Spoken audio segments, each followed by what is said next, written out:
네, 안녕하세요. 시작이 있으면은 끝이 있습니다. 마지막 시간을 이렇게 맞이를 했는데 좀 뒤에서 이렇게 찬송을 들으면서 여러 가지 생각이 좀 떠올랐어요. 여러분들은 이 3박 4일 동안에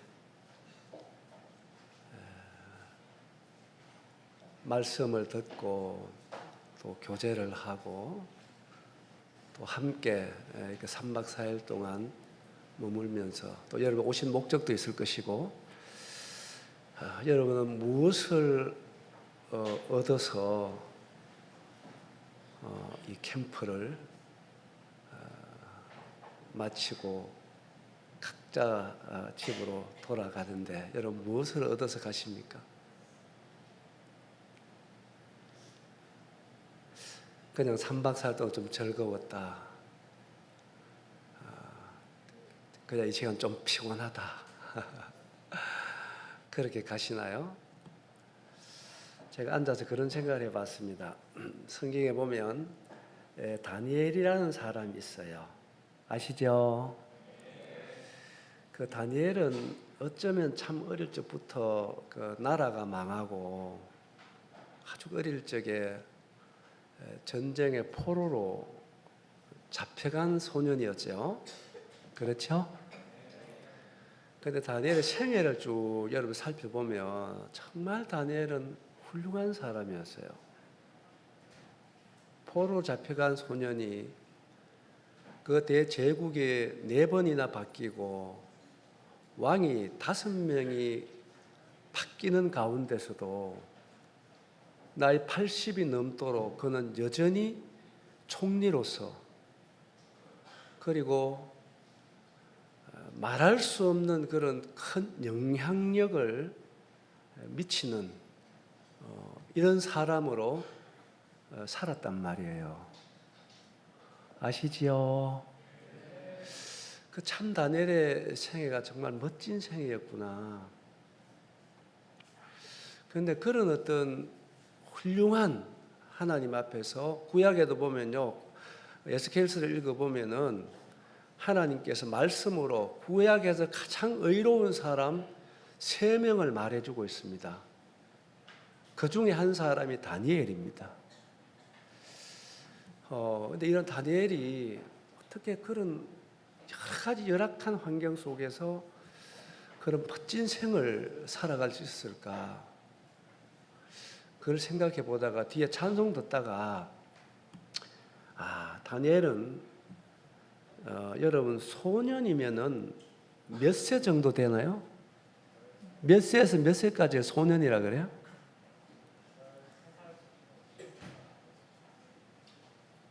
그 10대 초, 중 이 정도 되잖아, 그죠? 여러분들은 그 나이가 다 지났죠, 그죠? 근데 다니엘은 그때에 제가 앉아서 생각해 보니까 하나님 앞에 분명한 뜻을 정한 사람이에요. 뭘 정한 사람이다? 뜻을 정했어요. 포로로 잡혀와서 포로의 소녀로서 여러 가지 그 뭐 얘기를 다 할 수 없잖아요. 이름까지 개명을 시키고 바벨론에 와가지고 우상 제물을 먹어야 되는 그런 상황 속에서 정체성을 바꾸려고 하는 말할 수 없는 그런 영적으로도 열악한 환경 속에서 그의 자신이 하나님 앞에 결심하고 뜻을 정한 게 있었습니다. 그것이 아마 물론 하나님의 도우심 속에서 이 다니엘의 생애를 놀랍게 빛나게 훌륭한 그런 생을 살아가게 하지 않았나 이런 생각을 해봤습니다. 그런데 다니엘 생애를 깜짝 해보니까 어떤 뜻을 정했는가? 3가지 뜻을 정했어요. 다니엘은. 첫째 그가 뜻을 정한 결심은 뭐냐면은 어떤 상황 속에서라도 자신을 깨끗하게 지키겠다는 것입니다. 따라합니다. 자신을 깨끗하게 지키자. 절대로 자신을 뭐 우상의 제물이라든지 바벨론의 문화라든지 어떤 것으로도 자신을 더럽히지 아니하리라. 이 뜻을 정한 것입니다. 이 다니엘 1장에 나오잖아요. 그래서 나는 청년 여러분들이 이번에 이 3박 4일 동안 정말 여러분들의 생애를 살아가는 데 있어서 중요한 뭔가 결단을 한 가지씩만이라도 여러분들이 하나님 앞에서 하나 뜻을 정할 수 있다면 헛된 캠프는 아니 될 것이다. 이런 생각을 해봤습니다. 자신을 더럽히지 아니하리라. 그래서 하나님은 거룩한 사람을 쓰십니다. 하나님은 깨끗한 사람을 쓰시는 거예요. 참 어려운 시대잖아요. 이럴 때 여러분들이 정말 예수님 안에서 여러분 자신을 깨끗하게 지키는 여러분 되시기 바랍니다. 이건 정말 하나님의 뜻일 것입니다.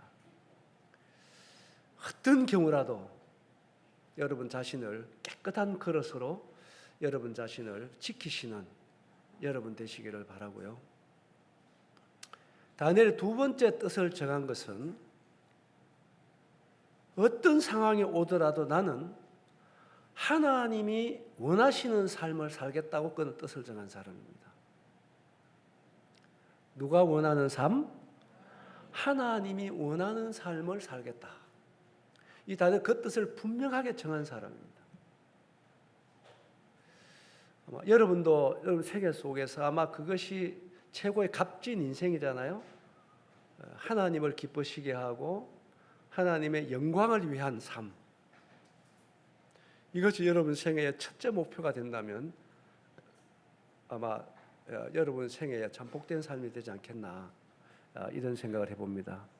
그러나 이것은 쉽게 지켜질 수 있는 그런 내용들은 아닙니다. 이 세상 살면서 여러 가지 유혹과 어려움들이 아마 우리를 유혹하고 흔들고 하는 일들이 많이 있을 것입니다만은 그러나 여러분의 정말 주님이 주시는 믿음 안에서 성령님의 도우심으로 말미암아 여러분 하나님 앞에 분명한 내 생애는 하나님이 기뻐하시는 삶을 살겠다 하는 이러한 뜻을 분명하게 정하신다면 그 뜻을 하나님께서 받으시고 여러분들을 도우실 거라 그런 생각을 해보게 됩니다.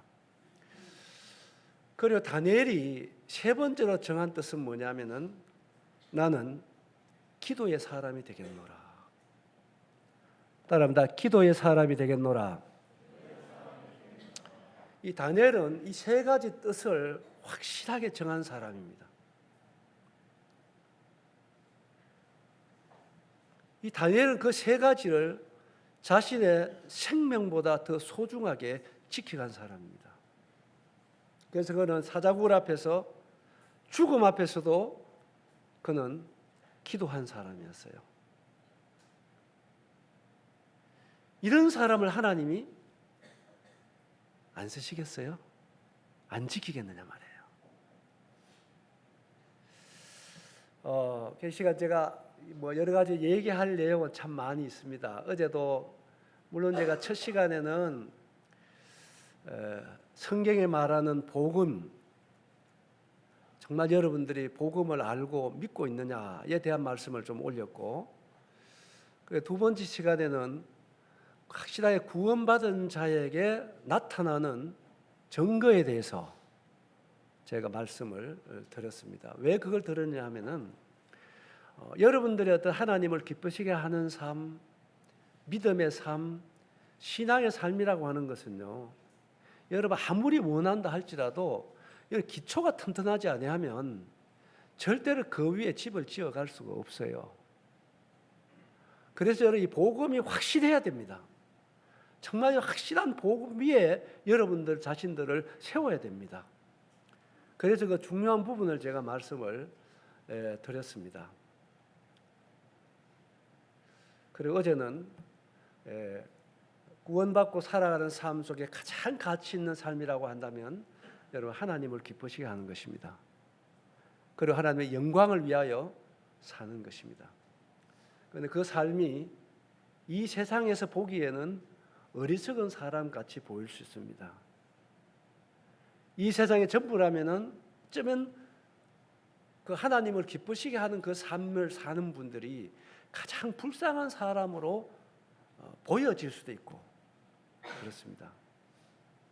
그러나 절대로 이 세상뿐이 아니잖아요. 그렇지요. 우리는 영원한 세상에 있습니다. 그래서 우리는 이 땅에 살지만 보는 것으로 사는 사람들이 아니에요. 무엇으로 산다고요? 믿음으로 사는 사람들입니다. 그렇지요. 이런 부분들에 대해서 좀 말씀을 드렸고, 우리가 이번에 이 전도의 사명인데, 전도가 무엇이죠? 길을 전하는 거라 그랬잖아요, 그죠? 하나님과 관계를 회복시켜 주는 거다. 이게 전도라고 말씀드렸는데, 전도를 하려면 길을 확실하게 알아야 되잖아요. 그리고 하나님과의 관계를 화목해 주려고 하면은 하나님이 어떤 분인지를 알아야 됩니다. 그리고 사람이 어떤 상황 속에 놓여 있는가도 알아야 되고, 하나님과 우리 사이에 무엇이 문제인가도 여러분 정확하게 알아야 화목해 하는 복음을 여러분들이 전달해 줄 수 있는 것입니다. 그래서 이 복음의 가장 중요한 것은 하나님이 어떤 분인지, 하나님이 정말 살아계시는 분이라고 하는 사실을 여러분 가장 먼저 전달해야 됩니다. 이걸 확실하게 전해야 됩니다. 제가 이 얘기까지 드린 것 같아요. 어제 제 기억으로. 그래서 저도 동일하게 수십 년간 공적으로 그 복음을 전해오지만 항상 제가 첫날 항상 제목이 그겁니다. 한번 따라해 볼까요? 하나님을 왜 믿어야 하는가? 항상 이 타이틀입니다. 그 중에 첫째가 뭐냐면 소주제로 하나님을 왜 믿어야 되냐면은 하나님은 살아 계시기 때문에 믿어야 된다. 한번 따라해봅니다. 하나님은 살아 계시기 때문에 믿어야 한다. 이게 첫째 주제입니다. 그러면 하나님은 살아 계시기 때문에 믿어야 된다. 제가 이 얘기를 할 때 믿음이라는 것은 항상 믿습니다 한다고 해서 믿음이 성립되는 건 아니에요. 항상 믿음을 소유하려면 항상 전제되어야 되는 게 있습니다. 그게 뭐냐면은 사실과 진리가 전제되는 곳에 믿음이라는 것이 성립될 수 있어요. 사실과 진리가 없는 곳에는요, 절대로 믿음이 존재할 수가 없습니다. 그렇기 때문에 하나님을 믿어라 얘기할 때 하나님이 안 계시는데 믿어라 그러면 그거는 거짓말하는 거예요. 그렇잖아요?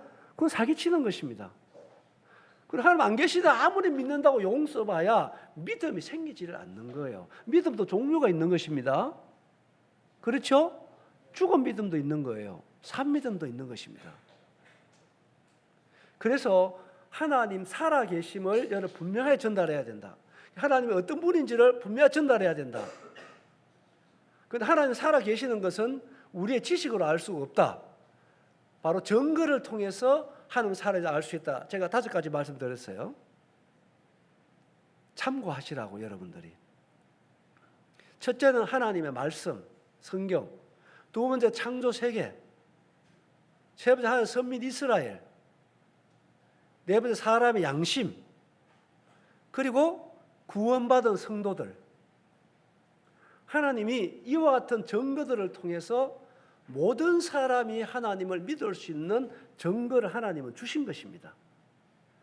그렇기 때문에 어떤 사람은 다 하나님께 다 돌아가게 되어 있습니다. 돌아가서 하나님 나를 몰라서 못 믿었습니다. 이렇게 변명할 사람은 있다 없다? 없는 거예요. 그 하나님 주신 증거들을 통해서 여러분도 확실하게 전도자가 돼야 돼요. 아셨죠?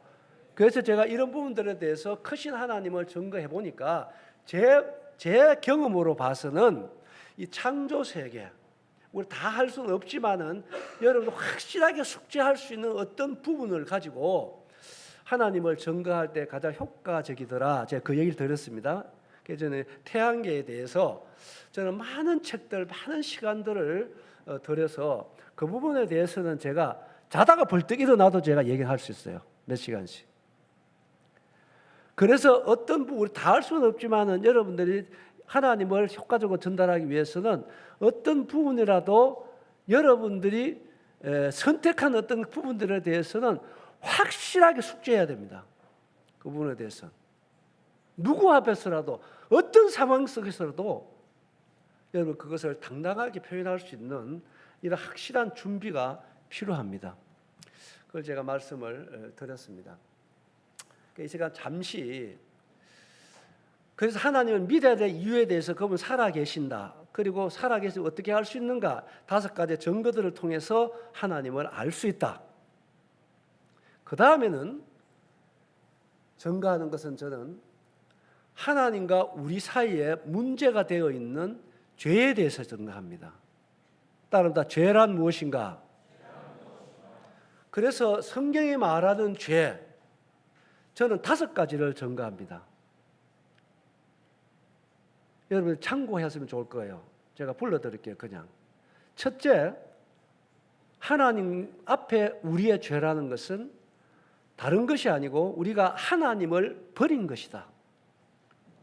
따릅니다. 하나님을 버린 것이 죄다. 이것이 첫째 죄입니다. 그래서 에레미야 2장 13절에도 나옵니다. 생수의 근원 대신 하나님을 버린 것이 죄입니다. 이것이 선악과 따먹은 죄예요. 열매를 따먹은 게 아닙니다. 그 선악을 따먹은 것은 하나님을 버린 거예요. 누굴 버렸다? 이것이 하나님 앞에 사람들이 가지고 있는 죄라는 것입니다. 그리고 하나님을 믿지 않는 것이 죄입니다. 그리고 하나님을 모르는 것이 죄입니다. 이것이 요한복음 16장 9절 그리고 데살로니가후서 1장 5절에 확실하게 나옵니다. 그래서 하나님을 믿지 않는 것이 지옥 갈 죄고 하나님을 모르는 것도 지옥 갈 죄입니다. 그리고 이 하나님을 여러분 마음에 두기를 싫어하는 것이 죄입니다. 이 로마서 1장 29절에 나오는 것입니다. 그래서 하나님께 대한 첫 번째 이 죄입니다. 죄. 이거를 확실하게 전달해야 됩니다. 하나님을 버린 것이 죄니까 그 다음에 우리가 저는 제가 뭐냐면 내가 하나님 된 것입니다. 내가 주인 된 거예요. 그래서 내 마음대로 사는 것입니다. 내가 기준이 선악의 기준이 돼가지고 여러분 다 그렇게 살아온 거잖아요. 그것이 두 번째 죄다.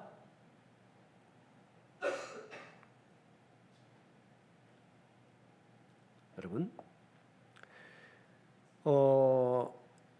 복음에 있어서 하나님을 정확하게 전달하는 것 중요하고 두 번째 정말 중요한 것은 여러분이 죄에 대해서 확실하게 책망할 수 있어야 됩니다. 그리고 그 죄로 말미암아서 우리에게 일어나는 온갖 도덕죄가 있습니다. 이것은 구분할 수 없어요. 어느 죄는 크고 어느 죄는 작다 이렇게 말할 수 없습니다. 여러분 거짓말하는 거 확실하게 지옥 갈 죄입니다. 미워하는 거 확실하게 지옥 갈 죄입니다. 그렇지 않나요? 네? 교만한 거 확실하게 지옥 갈 죄입니다. 이거를 분명히 전달해야 돼요. 여기 복음서에 보면 예수님 죄에 대해서 얘기할 때 가장 많이 얘기한 내용들이 도덕적인 죄입니다. 그렇잖아요. 그래서 이것은 절대로 구분할 수 없습니다. 그래서 이러한 온갖 죄들이 우리의 내면 속에 만물보다 거짓되고 심히 부패한 것이 무엇이라 그랬죠? 마음입니다. 그래 이것을 확실하게 말씀을 통해서 보여줘야 됩니다. 하나님을 떠난, 하나님을 버린, 내가 주인이 된 우리의 상태, 이러한 죄에 대해서 정확하게 말씀을 통해서 여러분 책망해야 됩니다.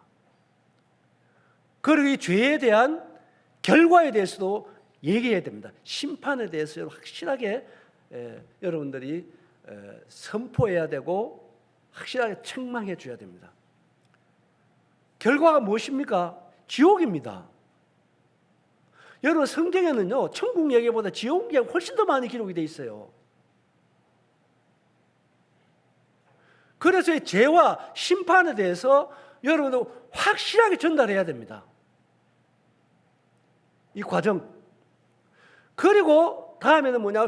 회개에 대해서 여러분들 확실하게 그 회개가 일어나도록 회개를 촉구해야 됩니다. 하나님께 하는 회개. 제가 그냥 큰 순서만 여러분 전달하는 것인데 이런 부분들을 여러분들 개인적으로 좀 연구하셔야 돼요.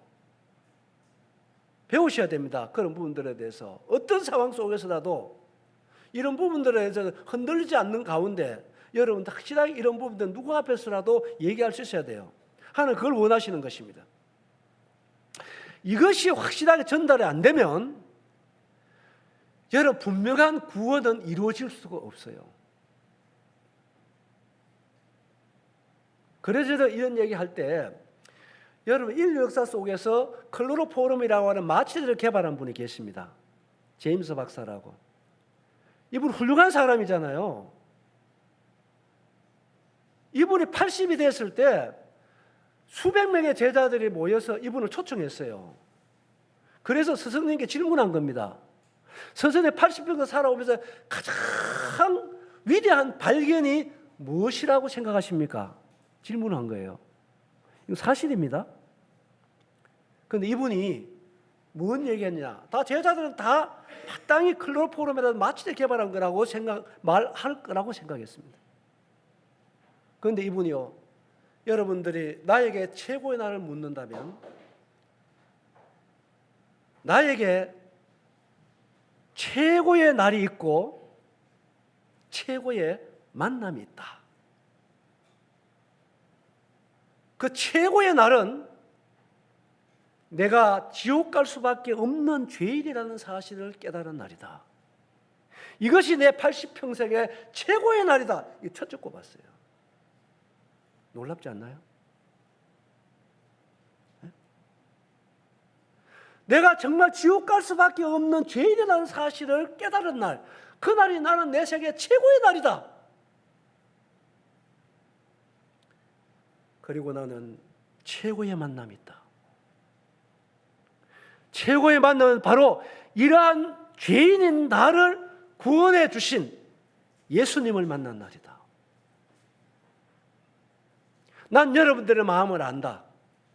클로로포름 마취제를 개발하는 것이 여러분들이 볼 때 큰 것 같이 생각될지 모르지만은 나에게는 그것은 지극히 작은 일부분에 지나지 않는다. 숙연해졌습니다. 그래서 복음을 전한 그게 실질적으로 나옵니다. 그래서 우리가 이 복음 전하는 것은 위대한 것입니다. 그래 정말 내가 죄인이어가지고 깨닫지 않는데 예수님 전하면요, 그 복음이 안 됩니다. 안 돼요, 여러분. 분명한 죄인인 것을 알게 하고 확실하게 회개가 일어났을 때 예수님이 필요한 거예요. 제가 얘기 드렸잖아요. 하나님께 대한 회개가 먼저죠. 하나님에 대한 회개가 일어나야지 그리스도 예수께 대한 믿음이 형성되는 거예요. 그런데 이 과정이 없이 예수 우리가 다 지고 갔다. 나 죄 없다. 이런 사람 무수히 많습니다. 여러분, 그것이 정말 구원일까요? 그래서 여러분 성경이 말하던 복음을 확실하게 알고 전해야 됩니다. 물론 구원받는 것은 하나님이 하시는 것입니다. 그러나 전달자는 확실한 복음을 알고 전해야 되는 거잖아요. 맞지요? 맞습니까? 그래서 이와 같이 확실하게 먼저 하나님께 대한 죄로 말미암아 내가 어떤 자라고 하는 사실을 확실하게 회개가 일어나야 됩니다. 그럴 때 이제는 진짜 복음을 전해야 됩니다. 복음은 무엇이 아닙니다. 따릅니다. 복음은 누구이다. 그래서 복음은 예수 그리스도입니다. 그래서 그런 회개가 일어난 사람에게 확실하게 예수 그리스도를 여러분들 전달할 수 있어야 됩니다. 그 예수님을 전달할 때 성육신하신 예수 그리스도를 전해야 됩니다. 굉장히 중요한 부분입니다. 그리고 우리의 죄를 위하여 십자가 못 박혀 돌아가신 예수님을 전해야 됩니다. 이 과정은 정말 중요합니다. 그리고 부활하신 예수님을 확실하게 전해야 됩니다. 여러분, 절대로 주님의 십자가에 죽으신과 부활은 나눠질 수 없는 거예요. 하나입니다. 여러분, 죽음 없는 부활은 의미가 없습니다. 그렇죠? 부활 없는 죽음도 아무런 의미 없어요, 여러분. 무슨 의미가 있습니까? 그래서 이거는 나눌 수 있는 게 아닙니다. 복음이라고 할 때, 예수들 얘기할 때 절대 이건 나눌 수 없다. 십자가가 다다. 아닙니다. 우리 죄를 위해 십자가 못 박혀 돌아가신 예수 그리스도, 부활하신 예수 그리스도, 그리고 따릅니다. 나의 주인 되신 예수 그리스도. 그래서 복음이라 할 때는요, 이 예수님을 얘기하는 거예요. 성육신하신 예수 그리스도, 십자가에 못 박힌 예수 그리스도, 부활하신 예수 그리스도, 나의 주님이 되신 예수 그리스도. 한번 따라해 볼까요? 성육신하신 예수님, 십자가에 못 박힌 예수님, 부활하신 예수님, 나의 주님이 되신 예수님. 그래서 구원자 되신 예수님, 복음이신 예수 그리스도를 얘기할 때는요, 최소한 여러분들이 편리상 그렇게 얘기합니다. 이 네 가지를 기억해야 됩니다. 그런데 이것을 부분적으로 얘기하면 안 되는 거예요. 부분적으로 얘기해가지고 어떤 부분은 맞다, 어떤 부분은 틀리다. 이건 절대로 잘못하는 거예요. 아셨어요? 그래서 예수님이라면은 이 예수님이 복음인 거예요. 이 예수님이 구원자이신 것입니다. 잘 알아들으세요? 그래서 예수 믿는다 했을 때는 이 네 가지를 꼭 제가 짚어서 얘기합니다. 여러분의 구원이 되신, 구원자 되신 예수님을 믿는다 할 때는 이 예수님을 믿는 거다. 하나님이 육신의 몸을 입고 오신 분, 세상 죄를 짊어지고 십자가 피 흘려 죽으신 예수님, 그리고 3일 만에 부활하신 예수님, 그리고 그분은 나의 주인이 되신 예수님이다. 아멘. 이 부분을 확실하게 숙지하십시오. 그래서 성육신한 예수 그리스도에 대해서 연구하시고, 세상 죄를 짊어지고 그 죄값을 십자가 피 흘려 죽으심으로 하나님을 갚아주신, 십자가에 못 박혀 죽으신 예수님을 연구하시고, 그리고 3일 만에 부활하신 예수 그리스도를 더 성경을 통해서 많이 깨달으세요. 배우세요. 그리고 더 놀라운 것은 그 예수 그리스도 여러분의 주인이 되신 분이라는 것입니다. 이게 구원받은 건 다른 말로 하면 주인이 바뀌는 거예요. 따라서 구원받는 것은 주인 바꾸는 거다. 그래서 오늘 잘못된 구원이라는 게 그거예요. 죄사함만 딸랑 얘기하면서 주인 바뀌잖아요. 그 구원받는 게 아닙니다. 그래서 이와 같은 복음이신 예수 그리스도를 여러분들이 정확하게 알고, 또 여러분들 그 예수님을 믿고 계셔야 되고, 그리고 복음을 전한다 할 때는 이 예수님을 전하는 것입니다. 잘 알아들으셨어요? 그래서 이 부분에 대해서 여러분들이 많이 연구를 하십시오. 그리고 많은 분들이 증거한 그런 내용들을 많이 들어보세요. 들어보시고 그 가운데서 확실하게 여러분 것으로 만드세요. 어떤 부분들에 있어서는. 알겠죠? 그리고 전해보세요. 그래서 저는 다른 어떤 결단보다도 오늘 이후로 여러분들이 한 가지 분명한 결단 하나 했으면 좋겠어요. 오늘부터 어떤 일이 있더라도 하루에 한 사람에게는 내가 예수님을 소개하리라. 길든 짧든 이걸 떠나서 어떤 경우라도 한 사람에게는 내가 예수님을 소개하리라. 따라합니다. 한 사람에게 예수님을 소개하리라. 그 방법은 여러 가지가 있습니다. 문자로도 할 수 있고, 전화로도 할 수 있고, 만나서 할 수 있고, 다양한 방법이 있어요. 그러나 어떤 경우라도 이렇게 날 살아가신 분, 이 예수님을 한 사람에게는 전달하리라. 오늘 이후로 주님 앞에서 좀 그런 결단 하시면 좋겠어요. 한번 해볼랍니까? 네, 그러시면 좋겠다 생각하고 여러분들이 이러한 어떤 꿈을 가지고 또 주님의 은혜를 구하면서 하루에 한 사람의 복음을 전해보면 아마 몇 개월만 지나가면 여러분 자신은 놀랍게 변화되었을 것입니다. 정말입니다. 그래서 하나님의 손에 들려져서 여러분 남은 생애가 참 멋진 생애가 될 수 있기를 바랍니다. 아멘. 자, 남은 시간 그냥 제가 조금 얘기해 주고 싶은 부분이 있어서 그 부분 좀 얘기를 드리고 제가 오늘 마무리할까 합니다. 내가 나이가 이제 71살이라 그랬잖아요.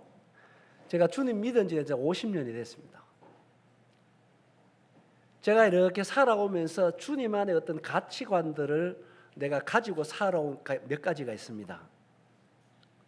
구원받고 얼마 안 돼서 제 마음에 분명하게 가지고 있어서 가장 큰 가치관은 뭐냐면은 하나님과 동행하는 가치관이었어요. 그래서 그 동행하는 삶의 모델이 있었습니다. 뭐가 있었다고요? 그 모델은 에녹이었어요. 왜 그 에녹이 모델이 됐냐면은 히브리서 11장 6절에 보면 믿음으로 에녹은 이 세상에 살 때 하나님을 기쁘시게 하는 자라고 하는 뭘 받았죠?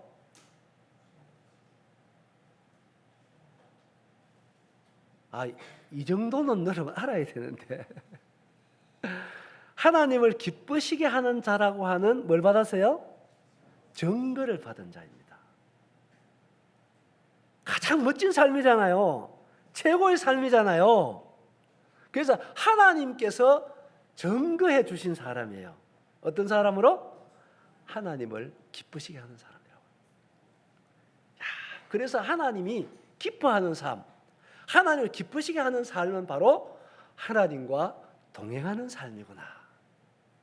그래서 에녹의 생애를 연구해 보면서 어떻게 하나님과 동행했는가, 하나님과 동행하는 사람은 무엇을 준비해야 되고 어떤 사람인가, 이런 부분들에 대해서 좀 많이 생각하면서 내가 최고의 가치를 하나님과 동행하는 삶에 두고 오래도록 살아왔어요.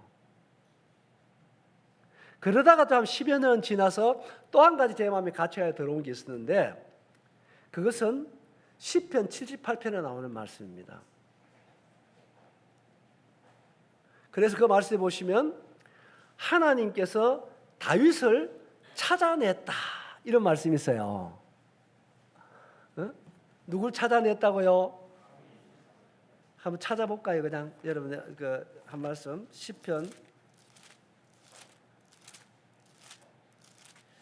78편이라고 생각이 되는데 한번 봅시다.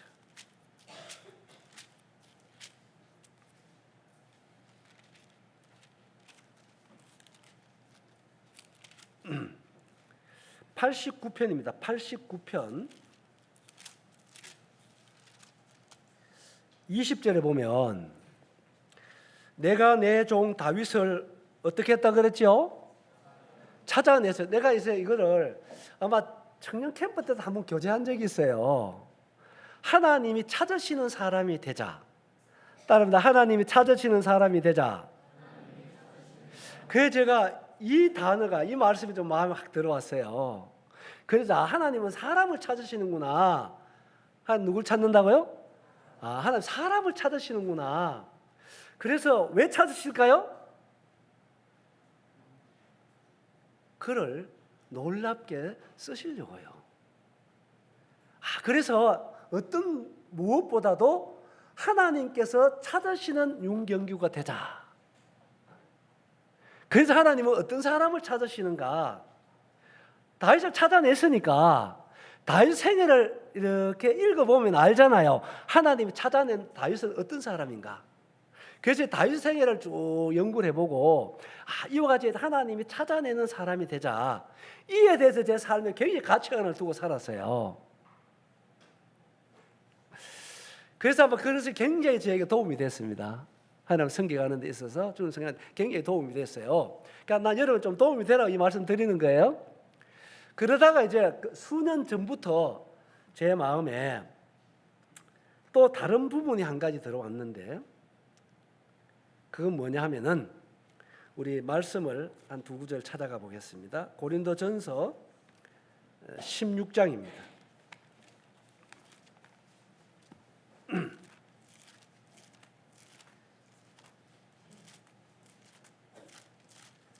고린도전서 16장 찾아서요 14절입니다. 아주 짧은 구절인데요. 같이 한번 읽어봅시다. 14절, 14절 시작.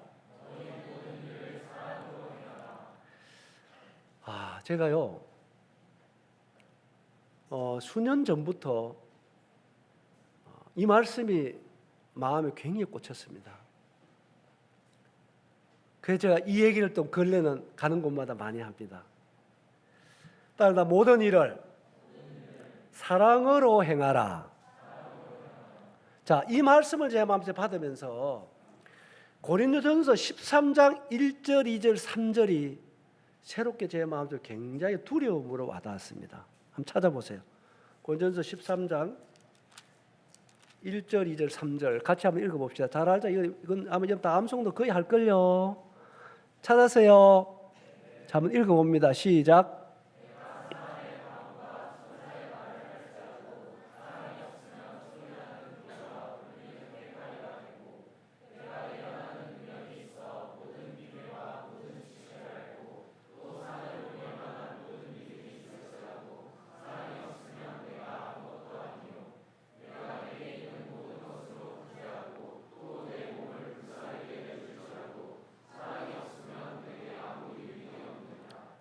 이 말씀이요 굉장히 제 마음속에 두려움으로 와닿았습니다. 내가 최종적으로 하나님 앞에 어떤 사람으로 설 것인가? 내가 짤막한 이 생을 구원받고 살아가면서 하나님이 기억하는 삶은 얼마나 될까? 이것이 제 마음에 늘 숙제라고 얘기했잖아요. 하나님이 기억해 주는 삶, 그 하나님 앞에 가서 기억될 삶이 중요한 거 아니에요? 그렇잖아요? 얼마나 될까? 그래서 우리의 섬김이 천국에서 빛나는 섬김이 돼야 되지 않나요? 그렇지 않나요? 그러기 위해서는요, 우리의 삶은 여러분들이 가볍게 봐서는 안 되는 거잖아요. 굉장히 중요한 거잖아요. 그래서 그분이 기억하는 삶, 그분 앞에 기억될 삶이라고 하는 것이 무엇일까? 이걸 봤을 때 따라합니다. 모든 일을 사랑으로 행하라. 이것이 제 마음속에 굉장히 박혔어요. 그런데 참 두려운 건 뭐냐 하면은 1절 보세요. 사람의 방언과 누구의 말? 천사의 말을 할지라도 뭐가 없으면 어떤 결과라고요? 두렵지 않나요? 이거 더 깊이 생각해 볼 건 뭐냐면 사랑 없이도요 방언도 할 수 있고 천사와 같은 말을 할 수 있다는 거예요. 이러니까 제가 그 생각해 본 거예요. 이런 사람은요 하나님 앞에서는 아무것도 아닌데 사람들이 볼 때는 멋있는 사람이 될 수 있어요. 그렇잖아요. 야, 참 놀랍다, 멋지다. 얼마든지 사람들의 집중을 받을 수 있습니다. 그런데 하나님 볼 때는 어떻다고요? 꽹가리해지지 않는다는 거예요. 이게 참 두려웠어요, 제 마음속에. 사랑 없는 것. 2절은요 더 두렵죠. 예언하는 능력이 있고 모든 비밀과 지식을 알고 산을 옮길 만한 뭐가 있다? 믿음이 있다 할지라도 뭐가 없으면? 여러분 사랑 없이도 이와 같은 부분들을 소유할 수 있다는 얘기잖아. 이게 두려운 게. 그렇지 않습니까? 두렵잖아요. 여러분 지금 주님 성경 오면서 한번 자문해 보십시오. 여러분 정말로 사랑으로 살아왔습니다.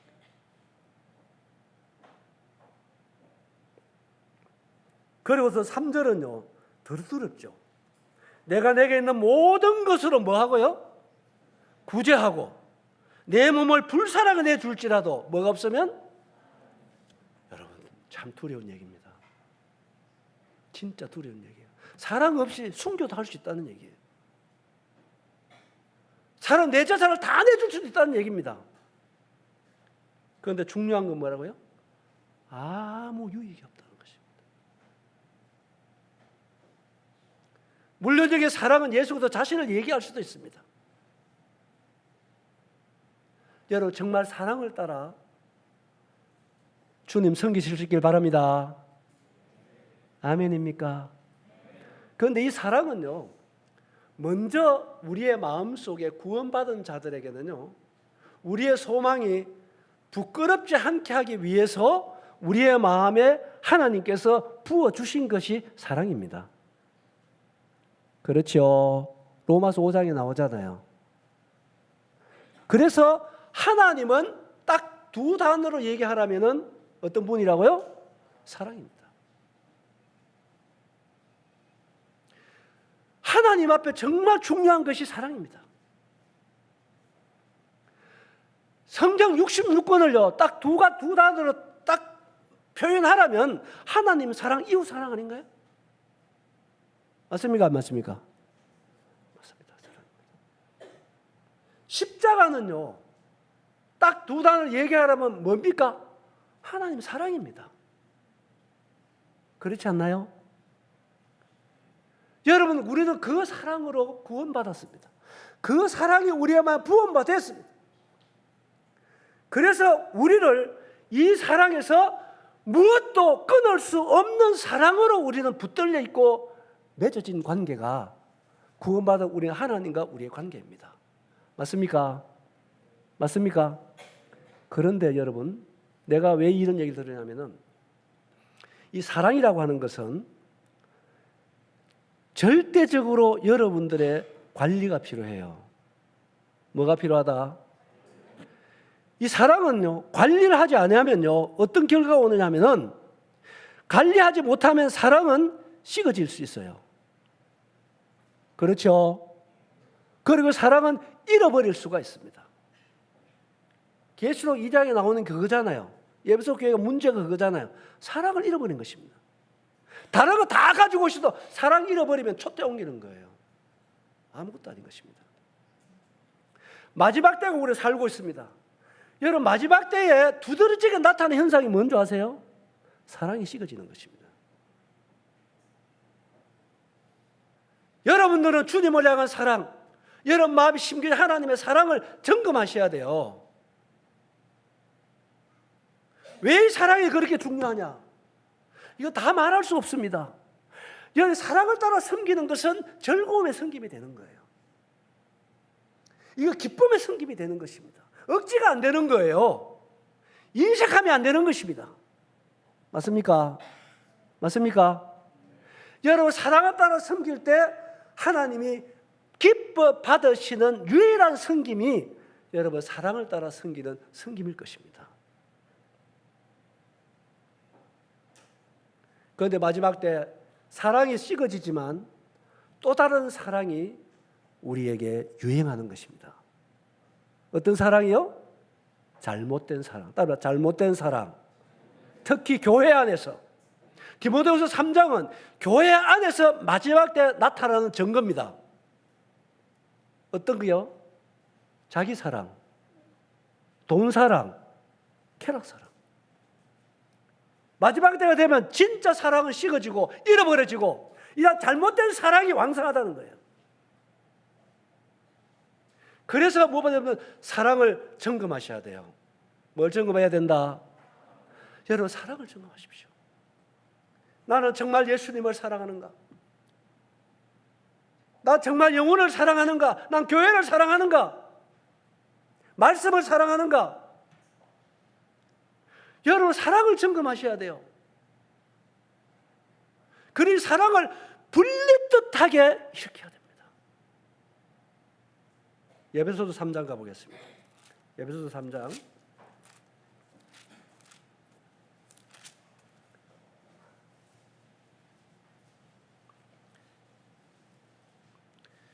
이건 유명한 바울 사도의 기도인데요. 3장 14절부터 제가 잠깐 읽어보겠습니다. 단어들을 주시해 보시면 좋겠습니다. 이러므로 내가 하늘과 땅에 있는 각 족속에게 이름을 주신 아버지 앞에 뭘 꿇고 뭘 꿇었다? 그 여러분요 기도할 때 무릎을 한번 꿇어보세요. 좋은 거예요. 하나님 앞에 무릎 꿇고 비노니 그 영광의 풍성함을 따라 그의 성령으로 말미암아 너희 어떤 사람 겠죠? 우리 속 사람이고 그 사람이 있습니다. 그렇지요. 여러분 속 사람을 강건하게 하십시오. 속 사람은 뭐로 강건하게 하느냐? 믿음으로 말미암아 그리스도께서 너희 마음에 계시게 하옵시고, 그 다음부터 쭉 나오는 단어가 그거예요.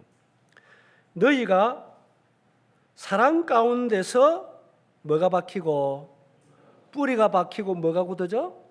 터가 굳어져서 너희 모든 성도와 함께 지식에 넘치는 그리스도의 뭘 알고 사랑을 알고 그 너비와 길이와 높이와 깊이가 어떠함을 깨달아 하나님의 모든 충만하신 것으로 너희에게 충만하게 하시려고 하노라.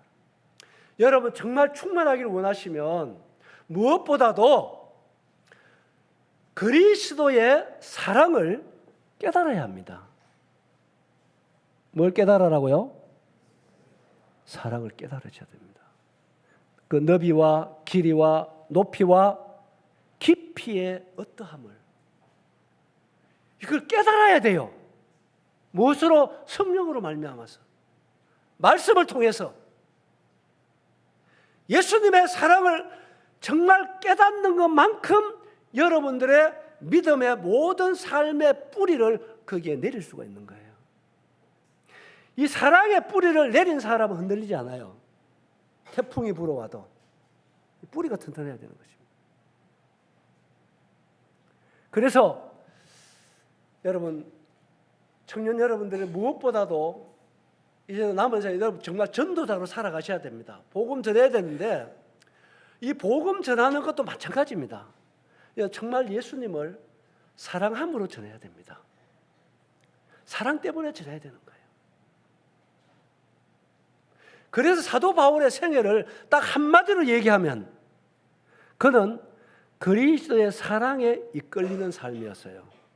뭐에 이끌렸다? 그게 고린도후서 4장 14절에 나오잖아요. 5장 14절에. 그리스도의 사랑이 나를 간권하시는도다.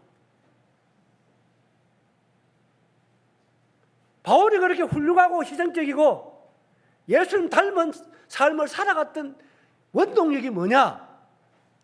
예수님의 사랑에 붙잡힌 거예요. 따라합니다. 예수님의 사랑에 붙잡히자. 이거 여러분 정말 기도하십시오.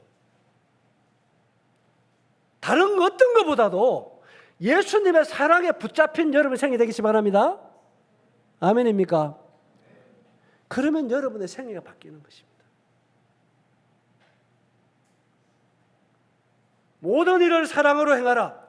사랑 없는 것은 아무것도 아니다. 그래서 사랑을 깊이 깨달아서 예수님의 사랑에 붙들린 나의 생애가 되기를 원한다. 이걸 여러분 주님 앞에 확실한 기도 제목을 삼으시고 말씀을 통해서 예수님의 사랑을 그 높이와 깊이와 넓이와 크기의 어떠함을 매일같이 깨달아가는 여러분 되세요. 여러분 예수님의 사랑은요 놀라운 것이죠. 저도 복음을 전하다 보면요 그 사랑에 목이 메일 때가 한두 번이 아닙니다. 지금도 십자가 사랑을 얘기하면 눈물이 나요. 그 사랑은 어떤 사랑인가? 어떻게 날 사랑했는가? 아무리 표현을 해도 몇만 분이도 표현할 수 없는 예수님의 사랑. 이 위대한 사랑에 붙들려서 여러분 남은 생애가 정말 주님과 더 밀접하게 동행하고 저는 항상 그렇게 생각합니다. 사랑은 첫째, 관심부터 가집니다. 뭐 가진다고요? 그럴 거예요, 아마. 틀림없습니다. 사랑하는 사람 생기면 그 사람에 대해서 정말 관심을 많이 갖게 돼 있어요. 맞지요? 정말 예수님을 사랑하면 여러분 예수님에 대해 관심을 갖게 돼 있습니다. 더 알고 싶어지게 되는 것입니다. 그리고 함께 있고 싶어지는 것입니다. 어제 우리가 말씀 들었잖아요. 예수 우리를 구원한 목적이 뭔가요? 자든지 깨든지 우리와 함께 살려고. 마가복음 3장 13절에도 우리를 부르신 첫째 이유가 함께 있게 하시고, 사랑은 함께 있는 거예요. 따라서 사랑은 함께 하는 거다. 그래서 여러분 닮는 최고의 비결이 뭔지 아세요? 같이 사는 거예요. 결혼해서 부부가 살면 닮잖아요. 그렇지요. 그래서 우리를 구원하신 것도 맏아들을 본받게 하기 위해서 구원한 거잖아요. 그렇죠? 그런데 예수는 어떻게 닮는가요? 그분과 함께 하는 것입니다. 자든지 깨든지. 그럴 때 우리는 예수님을 닮을 수밖에 없는 거예요. 그렇겠지요. 그래서 여러분 마음속에 여러분 생각에 예수님을 왕따시키지 마세요. 진짜로. 그리고 정말 사랑하면 자랑하게 돼 있어요. 할아버지가요, 왜 손주 바보가 된 줄 압니까? 난 손주를 보기 전에는 이해 안 됐어요. 저는 저 선배들이. 옆에 오면은 누가 물었나? 핸드폰 가지고 어린애 하나 사진을 주면 누군 줄 알아? 내가 어떻게 알아? 누가 물었나 뭐 내가 궁금해하나? 옆에 괜히 다가오더만 보시면 누군지 아나? 이거 묻는 거야.